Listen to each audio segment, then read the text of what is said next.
Hello, folks, and welcome back to the dark side of the kitchen. And this episode is called Broken Brigade. And I put this out across some of the socials, and it was a very split thing on it between, we'll say, my generation and the younger ones. So I'll go through my opening thing and we'll get into some stories as we go. So we all know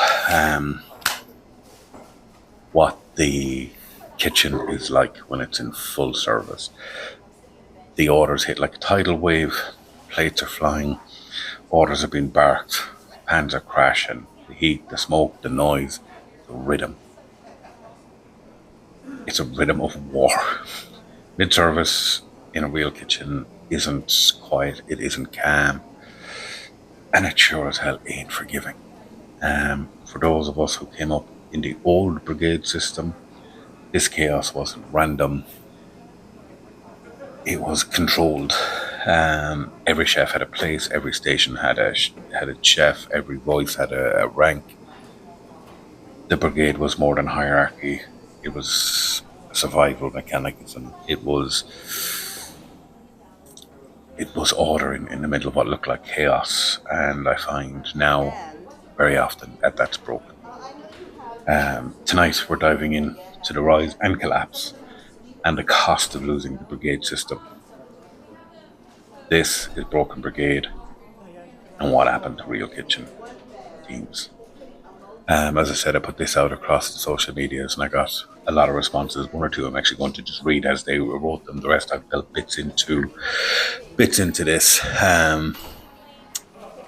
And there's one in particular, I'm going to read it out. I've already asked the guy and he's given the thumbs up to it, so we're all good there. So as we go through it, I'll cut across to it. For those that don't understand the brigade system, it was the backbone of the kitchen.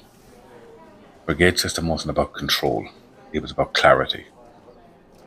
Escoffier didn't invent it for romance, he invented it for order.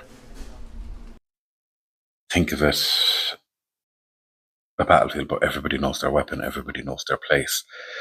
The saucier handles the sauces, the garde-manier holds the cold line, the entremaitre owns the veg, no overlaps, no confusion, no wasted motion. Everybody had a station, everybody had a job, and they knew what the job was. As a young cook stepping into that system, it was brutal but pure. You learn to take orders, you learn to shut your mouth, you learn to sharpen your knives, and more than that, you learn to trust the person beside you. They were training you, literally, to replace them. It wasn't perfect. It was tough, relentless, unforgiving, but it turned chaos into choreography. It taught discipline, humility, respect. It taught you what it meant to belong to something bigger than yourself. The guy training you brought you with him because he needed you to replace him for him to move up to the next level, and this is how it was done. I find now there is no brigade system, unless it's very big places, and even at that it's rare, and the training isn't there versus the training I would have got. Now, was it a brilliant system? Yes. Was it perfect? Hell no. Was it, as a lot of the comments that came back across social media was from younger chefs of, I wouldn't work in a kitchen that was brutal, that was violent and toxic, and some of them were, not all of them. How do I put this? The kitchens that were vicious were the ones that got most of the media, good or bad, and it still happens to this day. You know, the most famous chefs on TV are the ones roaring and shouting, not the much calmer kitchens that, of which there's plenty of beautifully calm kitchens that have amazing food. So it's just one of those things. Was it? It certainly wasn't PC correct like it is now. I never got the hell kicked out of me. I got clips around here, absolutely, and deserved them, you know. Um, but as we went through, and I think a lot of this happened during the Celtic Tiger, the cracks came. Small at first. Kitchen started chasing speed over craft. Owners wanted less staff because staff is one of your biggest, bills. The rise of the celebrity chef, where the spotlight blinded the team.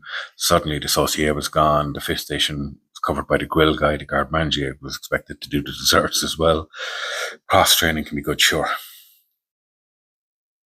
But it wasn't by design. It was out of desperation. There was a boom in restaurants and hotels. All of a sudden, guys were getting promoted to head chef from chef de partie. Guys were going a year into the kitchen as commie. All of a sudden, they were calling themselves chef de parties. Didn't have the training, didn't have the background. And then the problem is, if you get promoted to a certain position and a certain pay rise that goes with that, you can't step back down just in life. And you end up in a position where, as I said, like restaurants were opening and closing so fast during the Celtic Tiger. It was just that nobody noticed because it closed on a Sunday and a new restaurant opened a couple of days later. There was a shortage of chefs beforehand and it just got worse.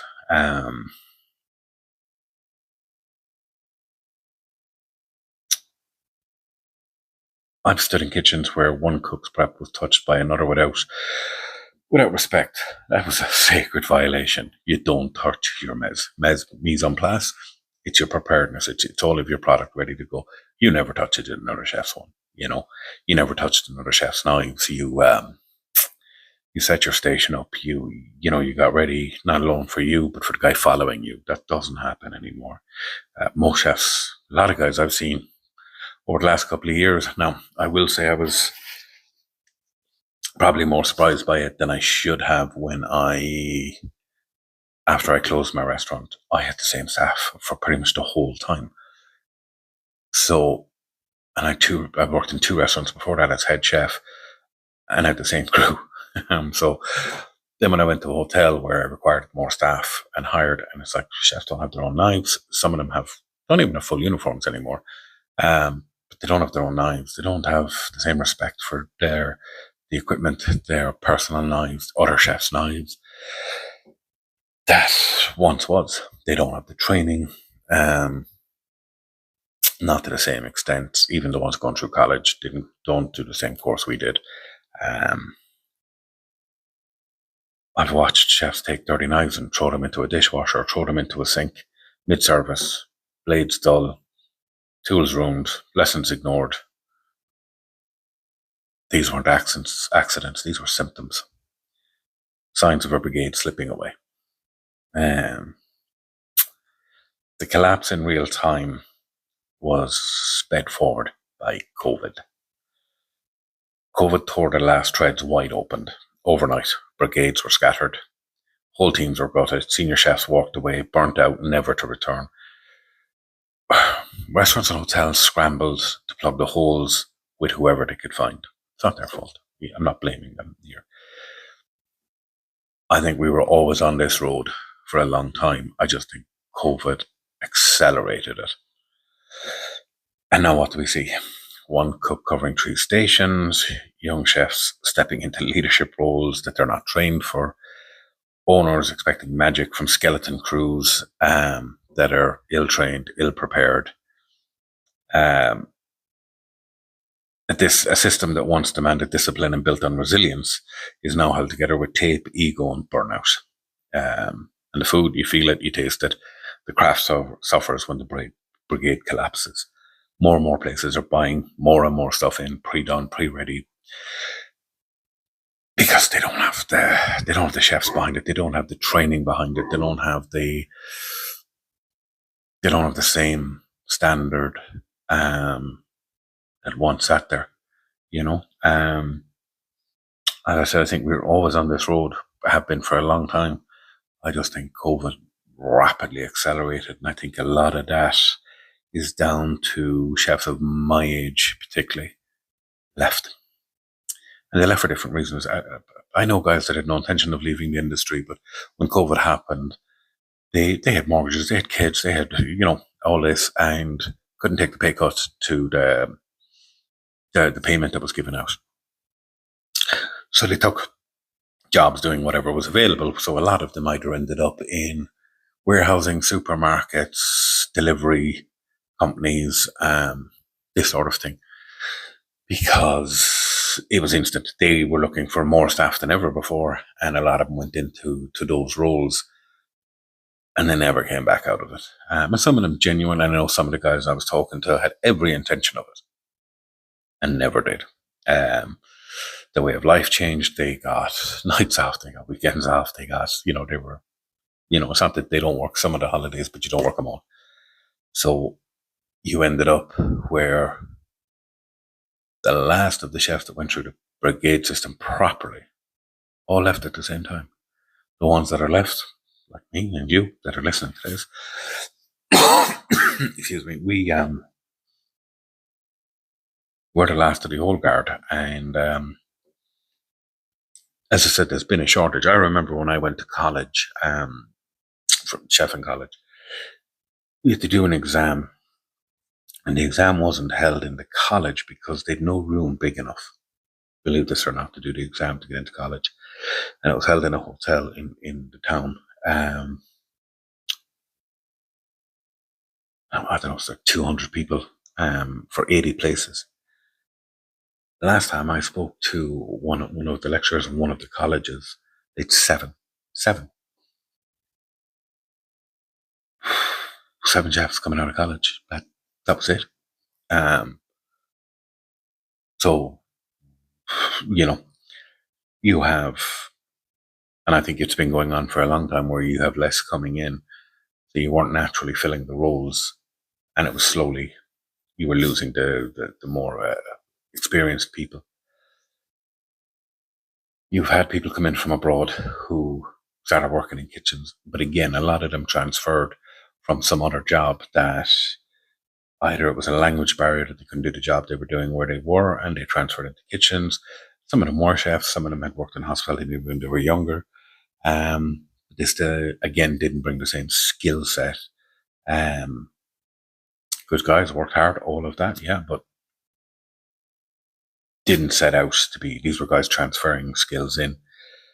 So you ended up in a situation where, again, you were losing skills, and it was patching it. It was patching it over. And I think then COVID came. There was no more patches. It was slaughter, wholesale. But why did the brigade matter? Well, let's not romanticize it either. The brigade was brutal. It broke weak chefs fast. It demanded sacrifices that many couldn't or wouldn't make. It was a furnace, and it forged warriors. You learned the weight of respect. You never touched another chef's mise en place because you knew the hours it took to get it ready, and you were screwing somebody else. You never called service quiet because, superstition or not, never say the Q word, lads. You knew disaster lurked in those words. And you never started a job you didn't finish. You finished whatever job you were doing. Whereas now, I see it constantly with people just putting stuff on and walking away, and somebody else look after it. Because in the brigade, you work hard, wait for the whole line. These weren't rules; they were codes. They shaped you not just as a cook, but as a professional and as a person. Without them, kitchens lose more than order; they lose soul.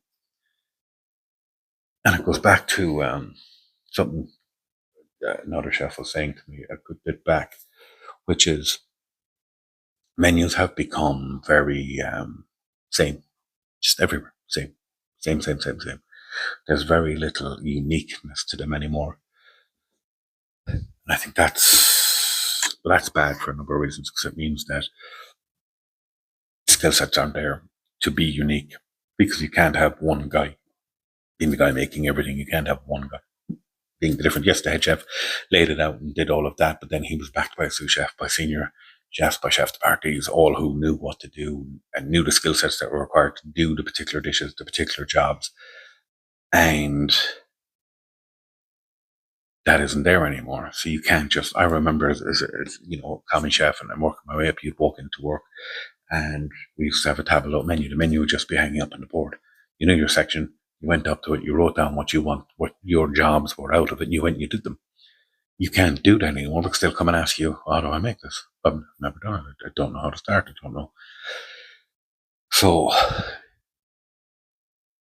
that's a big downfall of it. Picture a hotel kitchen, hundreds of covers, banquets, services, tickets on stop. Breakfast goes into lunch, lunch goes into dinner. It's just the kitchen doesn't stop. It's 24/7, right? In the old brigade, it worked like a machine. Orders firing down the line, stations locked up, timing sharp. Everyone trained in their role.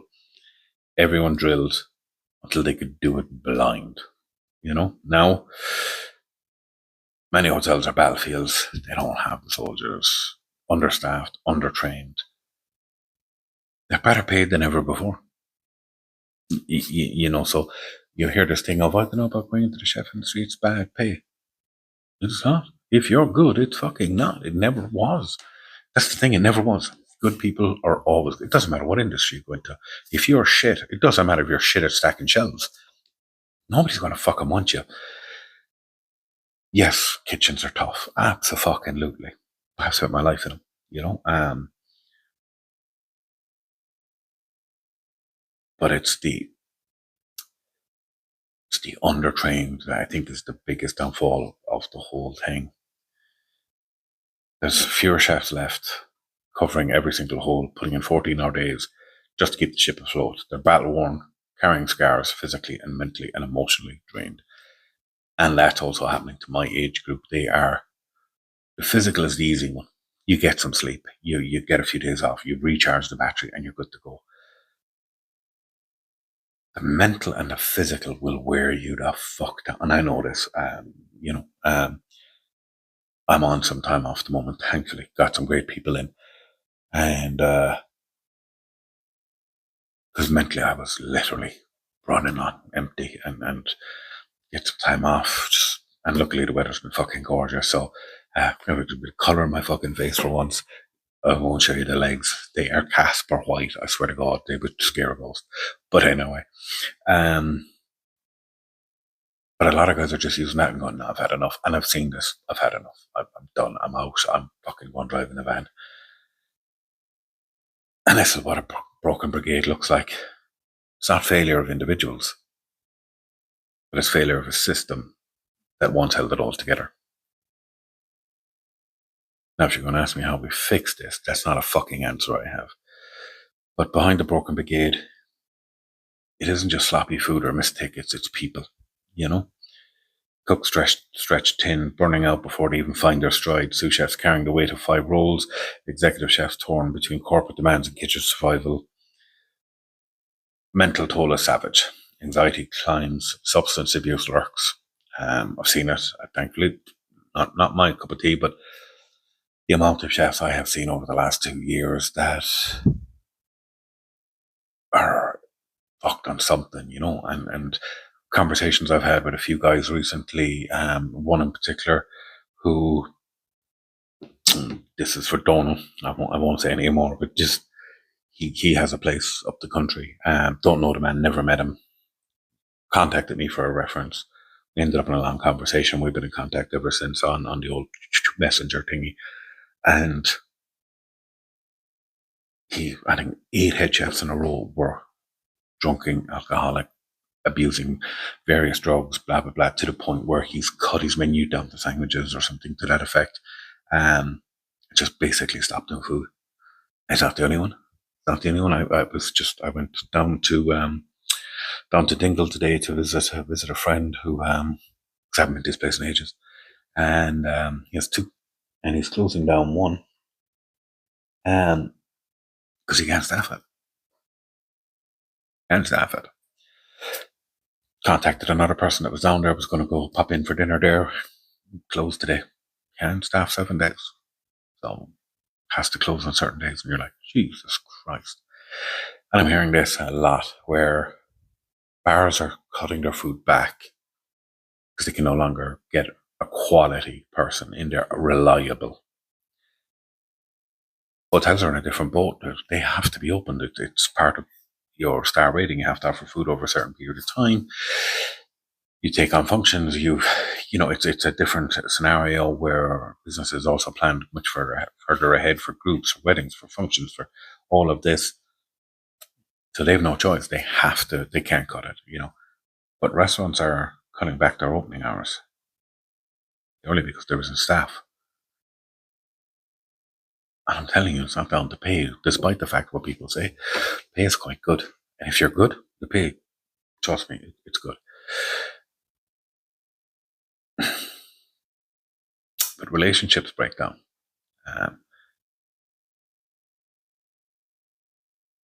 And in both sides, both the mental toll that wears on you will have an effect on your home life. But also the relationships in kitchens where your head chef and your sous chef were always thick as thieves because they needed to be on the same page all of the time. And they were thick as thieves and great friends on top of it. That isn't there anymore. It just isn't. I'm lucky. I've come up through the industry, and I trained under some great chefs, head and executive chefs, and I've tried to train chefs under me. I'm still friends with a lot of people. I still get messages from a lot of people that worked with, I worked for, and that worked for me.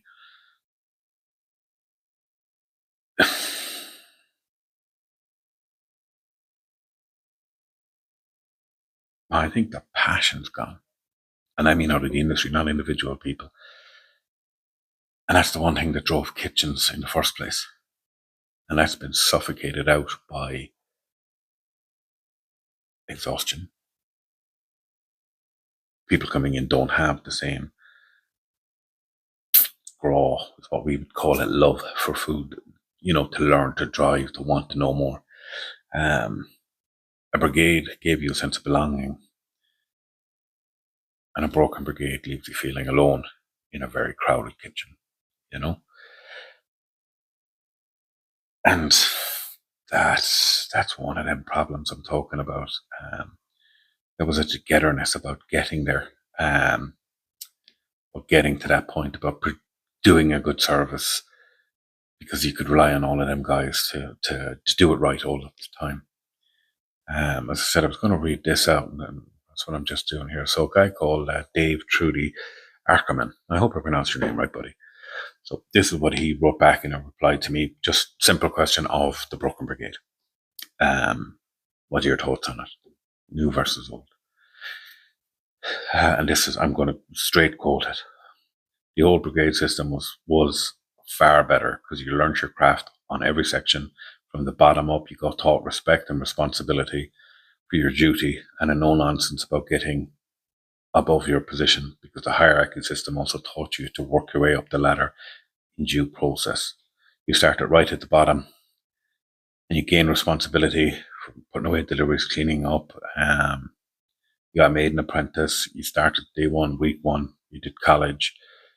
He goes on about at the Gainey City in Gills, and the only thing I was allowed to cook were whole chickens and ducks until I had gained good control over them, and then I was made commie, and then first commie, and moved my way all through all the sections. Then commie Tarrant, then chef de partie, then CDP Tarrant, then saucier, then into the roast and butchery, then sous chef, all which took him 7 years, which was actually quite quick, to be honest about it. Then he left that hotel. So this is one place he stayed for 7 years, from joining to sous chef. Now, he moved pretty quick, but he did every section. He learned that so he moved forward as sous chef to another hotel and restaurant, and then made head chef of a restaurant by the time he was 25, very young. So he was nearly 10 years in. Timescale's not that out. It's pretty good, actually. No, you gotta remember there's a massive age difference. He started younger than they do now. But that's the same, Then various hotels and restaurants, high-end pubs, bit of freelance work at various large and small venues. So all in all, good grounding. It taught me well. And I picked up other qualifications along the way. So he, right from the start, went to college, got his college training, and then the bulkier training is on the job, okay? But college gives you the basics, gives you the grounding, all of that, right? And then he added more training, more qualifications to it. And I've done that, but literally have fucking tons of them done. And yet I find young chefs have none and don't want them and have no interest in putting in a few minutes a night or an hour or two a week into learning a new skill set, we took it upon ourselves to teach ourselves, and we didn't have the internet. So we had to do it through books and doing night courses and stuff like this. And now you can go online and do online courses, and some of them are brilliant. Just don't do it. They just don't do it. I remember 2 years ago when I took over where I am, I wanted to get everybody up to date on HACCP because I didn't know where everybody was. I'd had some new chefs join. We still had some of the old brigade, and I just said, right, let's level the playing field here and get everybody done. So I found an online course, created a WhatsApp group, gave it all to them. Like, there you go, sign in, do this. There was no cost involved to them.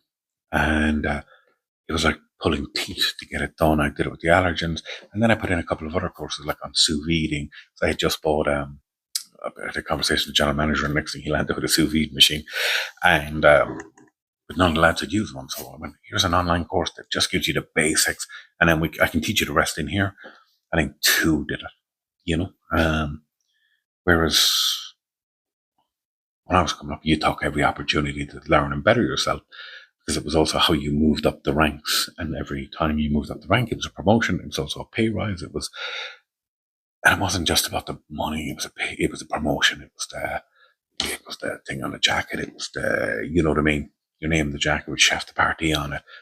To this day, my first chef party position, I still have the jacket to this day.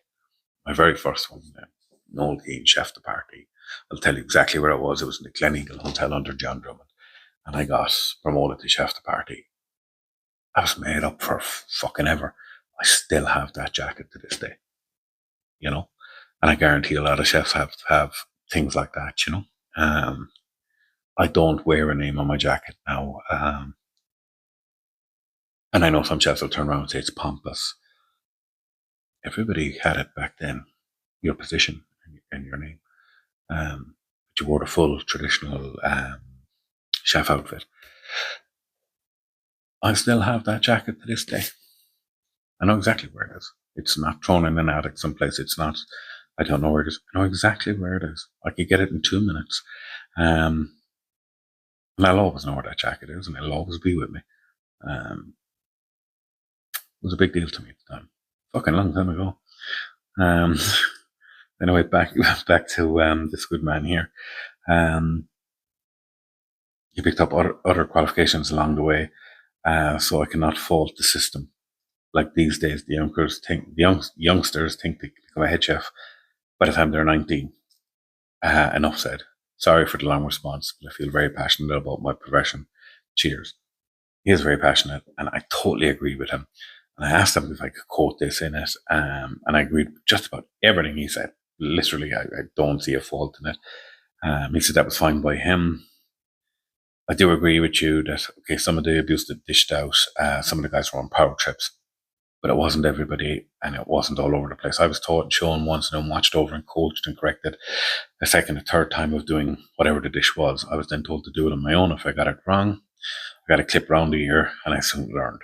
A lot of people would disagree with that, but it was part and parcel of the culinary environment at the time. I've trained many chefs over the year with the same principles, but without the clip around the ear, because that's bullying now. So you're right, it is. I won't comment because there's going to be a lot of chefs listening to this going, I still give guys clips around the ear, and I don't mean a smack now. I mean it. I'd watch that. Cop on.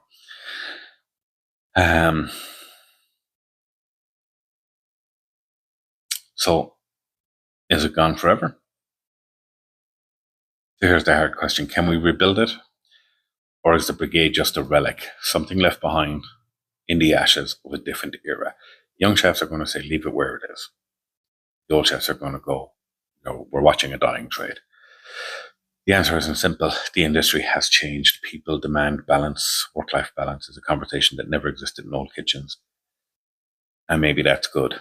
And maybe it's necessary. It is necessary. There does have to be more balance. Like the brigade system, didn't negate balance. And that's what some people are kind of attributed to, that the old brigade system meant you'd no work-life balance. The old brigade system was about training. It was about learning the ropes the proper way through a proper system, that no matter where you went, the system was the same. So you could travel the world. A lot of chefs my age went abroad. The systems were the same. The brigade system was the same. It actually made it easier. So for me, the brigade system wasn't against a work-life balance.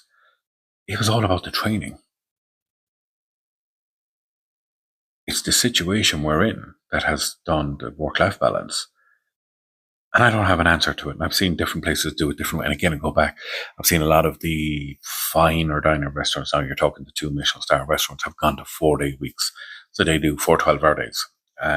Other places have gone 4 days opened, but they still work on the Wednesday, just a shorter day to do all their prep, blah, blah, blah. I was talking to a great guy called Paul, who's done some work in the hotel at the moment about this, where he worked.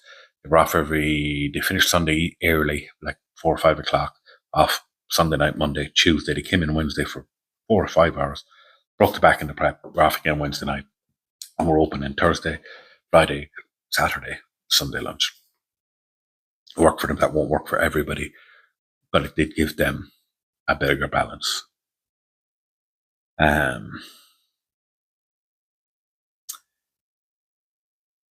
But the discipline, the respect, the structure, those aren't relics.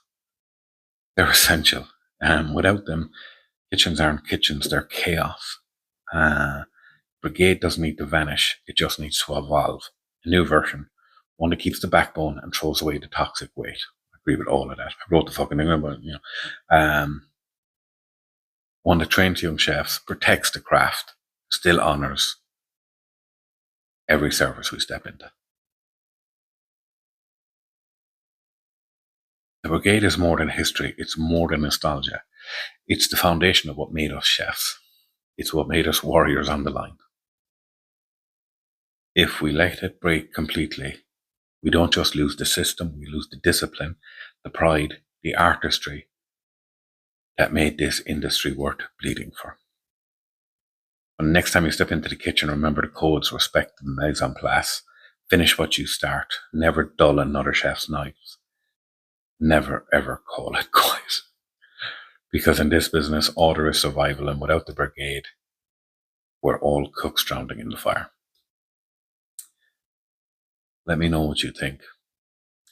If you're watching this on YouTube, give it a thumbs up. Drop a comment. If you're listening to this on Spotify or off one of the social medias, let me know what you think. This is one I'd probably come back to again, because I'm going to do a few interviews on this. So I'm going to be sitting down with a couple of chefs over the next few months, one-on-one, doing interviews. And I'm probably going to bring this as a topic up and then come back to it down the road. So I'd love your feedback, good or bad, and just remember this, I'm Noel Keane. This is the dark side of the kitchen, and we'll keep changing the world one plate at a time.